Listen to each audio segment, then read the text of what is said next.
So I know that my health would substantially improve if I did yoga, but the problem is I don't want to. And you might say to that, well, Deidre, there are things in life that we don't want to do, but we do them anyways. And to that, I would say, you haven't met me, have you? When I was in high school, I had a private tutor because I was sick, and my tutor would assign me all of my homework, and I basically did what I wanted to do, and I stopped doing math problems because I didn't want to do them anymore. The problem was I actually did really well on all my other assignments, so she couldn't call me like a slacker or anything. And eventually she gave up and stopped assigning me math problems. And that's the kind of power I yield. So for some reason I thought it might be interesting to vlog my chaotic thoughts every once in a while. Today is one of those days. Simply because I have this homework assignment that I am avoiding. For my homework assignment, I have to do a book chart of the story of Joseph from the Bible, Genesis 37 to 50. And in order to do an exegetical book chart, what you have to do is you have to go through each paragraph, like these paragraphs, and then for each paragraph what you have to do is write a one-sentence summary.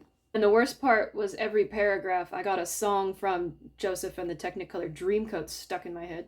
You know what's interesting about the book of Genesis that I never thought about before? People keep switching places. So first you have Cain and Abel. Cain is the older, Abel is the younger. Abel gets more blessings from God.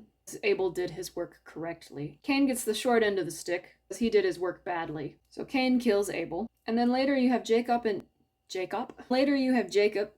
Esau. Esau is the older one, and Jacob steals Esau's blessings. Although at the same time, Esau sold his birthright because he was hangry. And then Joseph, which is Jacob's son. He's the second youngest of the group, and he gets all these blessings from Jacob, so all of his brothers get really mad and sell him. And then he somehow becomes the manager of Potiphar's household. And then he ends up in prison. And then he ends up manager of the prison. I want to know how he pulled that off. Then he ends up as the Pharaoh's second in command over all of Egypt. Oh, and then there's one story that still kind of like messes with my mind a little bit. It is Zerah and Perez. So apparently Perez started to come out first, and so the handmaiden tied like a little scarlet thread around his finger, and as soon as she did that, he like pulled his hand back, and then his brother was born instead.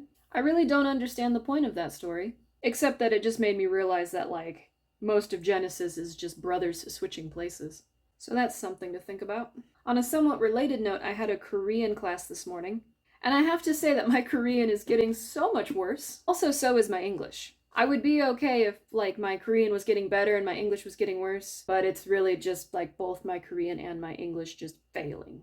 Anyways, today's class was about Buddha's birthday, which was on Wednesday, and my teacher asked me, she's like, in America, do you celebrate Buddha's birthday? You celebrate, like, Jesus's birthday, right? And I said, yes, we celebrate Christmas, which is Jesus's birthday, and Easter is pretty big too, and that's Jesus's death.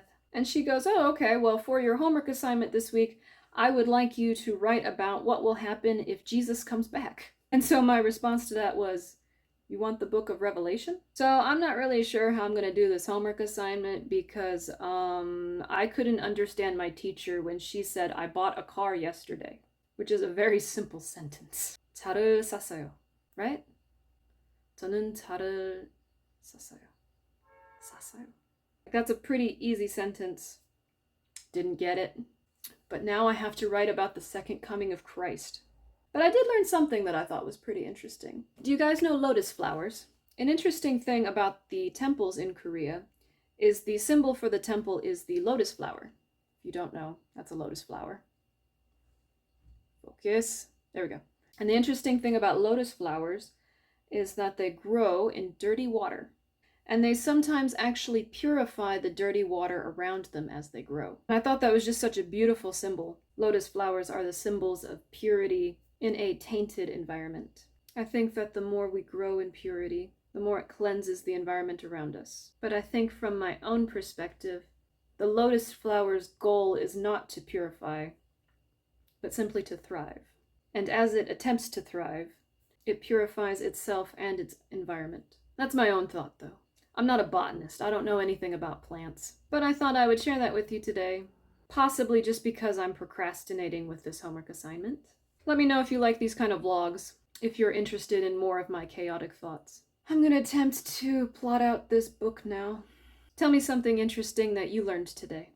Or tell me your favorite story in the book of Genesis. Or tell me what you think the most confusing story in the book of Genesis is. Peace.